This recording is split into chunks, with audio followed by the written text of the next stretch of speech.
Hi guys, कैसे हैं आप सभी लोग। Welcome to my channel. और आज हमारा फर्स्ट वीडियो है और आज हम पढ़ने जा रहे हैं class 6 chapter 1 down the rabbit hole English literature से। So an extract from Alice's adventures in Wonderland by Lewis Carroll. Charles Lutwidge Dodgson, better known by his pen name Lewis Carroll, was an English writer, mathematician, and photographer. His books are known for lovable characters of children as well as clever wordplay and fantasy. हमारे author है Lewis Carol. उनका असली नाम है Charles लटविच डॉक्सन। वो एक English writer थे, mathematician थे, फोटोग्राफर थे और उनके बुक्स स्पेशली बच्चों के लिए ही बनी थी। तो अब इस इंट्रोडक्शन पैराग्राफ की ओर चलते हैं। Alice's Adventures in Wonderland is one of the most famous children's book ever written. It is about the adventure of a 7-year-old girl called Alice in a strange land filled with strange characters, such as the Queen of Hearts, Tweedledum and Tweedledee, the Cheshire Cat, Mock Turtle, the Mad Hatter, the Rabbit with a White Coat and a Pocket Watch, and many more. Each chapter of the book presents a dreamlike situation involving Alice and these unusual characters. तो इस paragraph में लिखा है कि एलिस's adventure in Wonderland बहुत famous children की book थी और इसके अंदर एक 7-year-old गर्ल होती है जिसका नाम एलिस होता है। वो एक स्ट्रेंज लैंड में आती है और उसके साथ अलग अलग स्ट्रेंज कैरेक्टर्स आते हैं, जैसे कि यहाँ पे लिखा है queen of arts, Tweedledum and Tweedledee and etcetera etcetera. और हर एक बुक का चैप्टर एक अलग इमेजिनेशन लाइक सिचुएशन लाता है जिसमें एलिस और ये अनयूजुअल कैरेक्टर्स होती हैं। Down the Rabbit Hole marks the beginning of Alice's adventure. Driven by curiosity about an unusual rabbit, Alice goes down a rabbit hole and finds herself in a land of fantasy. तो अब down the rabbit whole जो chapter है ये Alice के adventure का beginning mark करता है। Curiosity से जलकर उस रैबिट के बारे में और जानने के लिए उत्सुक हो गई वो एलिस और उस रैबिट के पीछे गई और एक रैबिट होल में अपने आप को पाई।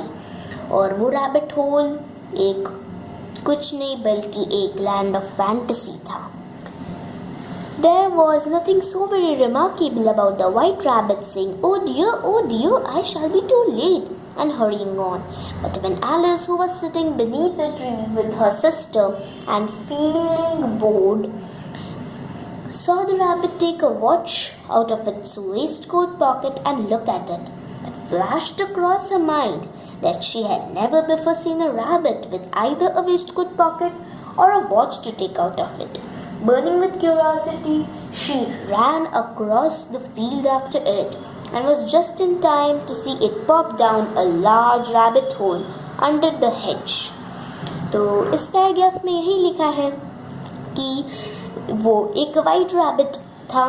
वो बोल रहा था ओ डियर मैं तो कितना देर से पहुंच रहा हूँ, मुझे कितनी देर हो गई है। और एलिस जो एक पेड़ के नीचे बैठी थी, बोर हुई, अपनी बहन के साथ बैठी थी वो, और उसने उस रैबिट को देख लिया।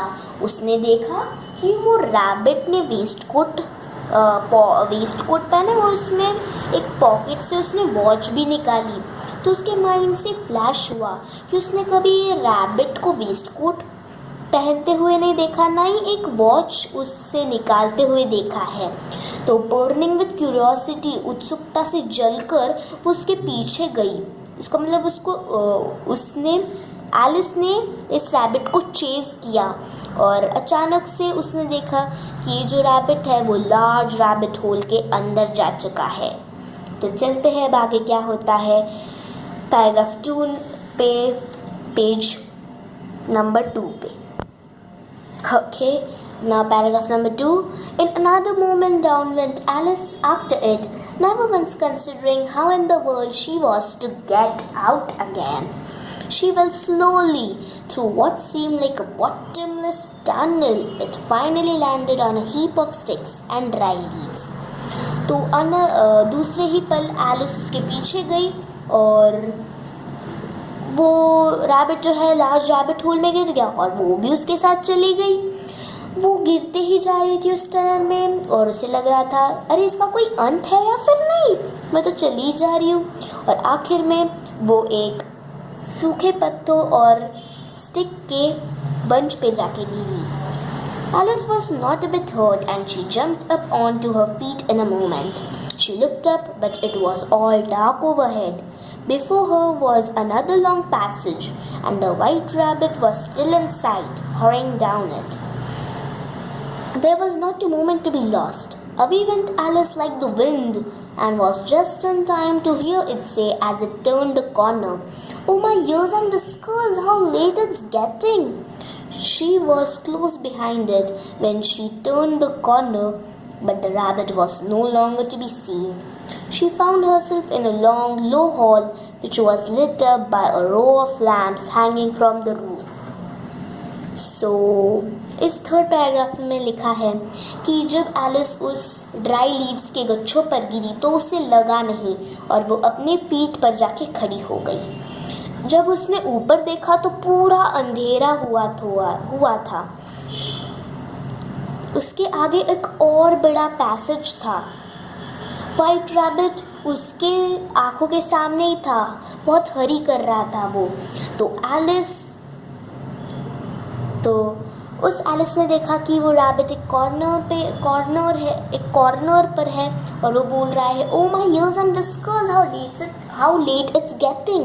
तो oh my ears and whiskers का मतलब होता है oh my god, oh my god, oh my god कितनी देर हो गई है, ऐसे रैबिट बोलता है उस कॉर्नर में।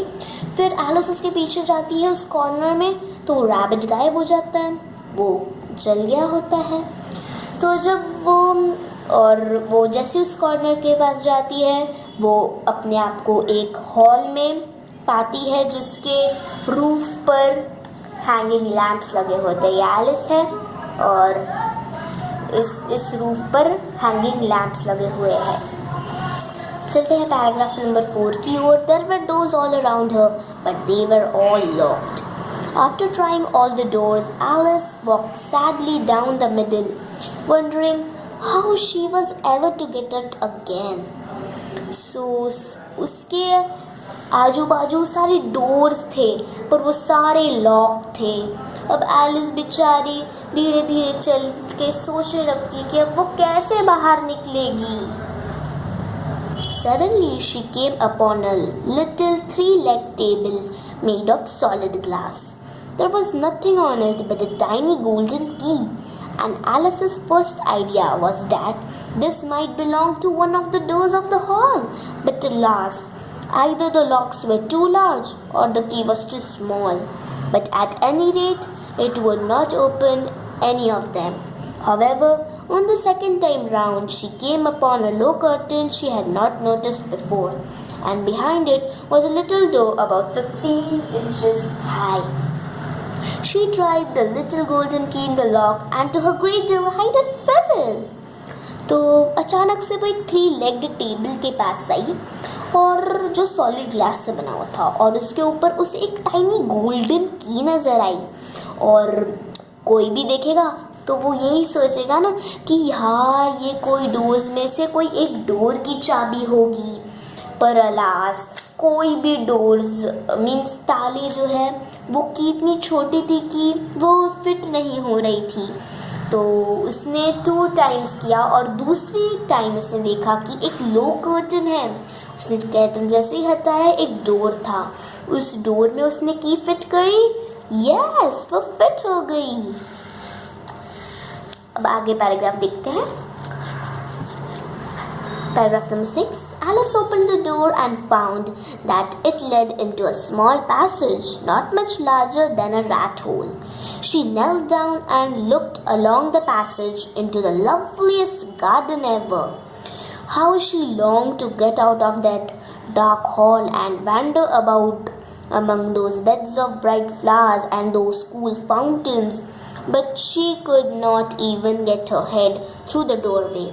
And even if my head would go through, thought poor Alice, It would be of very little use without my shoulders. Oh, how I wish I could shut up like a telescope. I think I could if I only knew how to begin. So many out of the way things had happened lately that Alice had begun to think that very few things indeed were really impossible.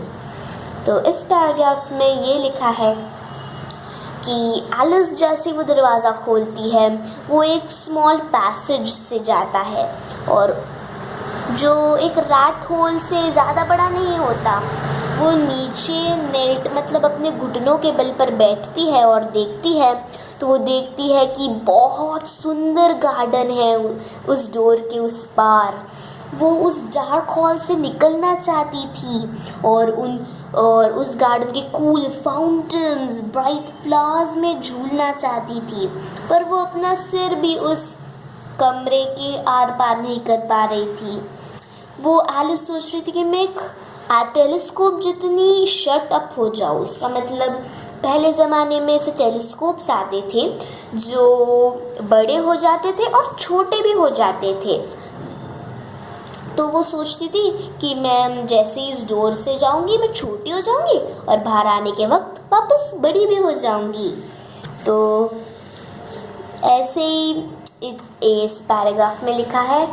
तो जैसे कि आप देख सकते हैं यहाँ पे 11 minute हो के 30 सेकेंड्स हो भी गए हैं और तो हम आगे का चैप्टर सीखेंगे नेक्स्ट पार्ट में। अगर आपको ये वाला पार्ट अच्छे से मैंने समझाया होगा और आपको समझा होगा तो मेरे वीडियो को लाइक कीजिए और कमेंट कीजिए और मेरे चैनल को सब्सक्राइब कीजिए। धन्यवाद। मिलते हैं इस वीडियो के अगले पार्ट में।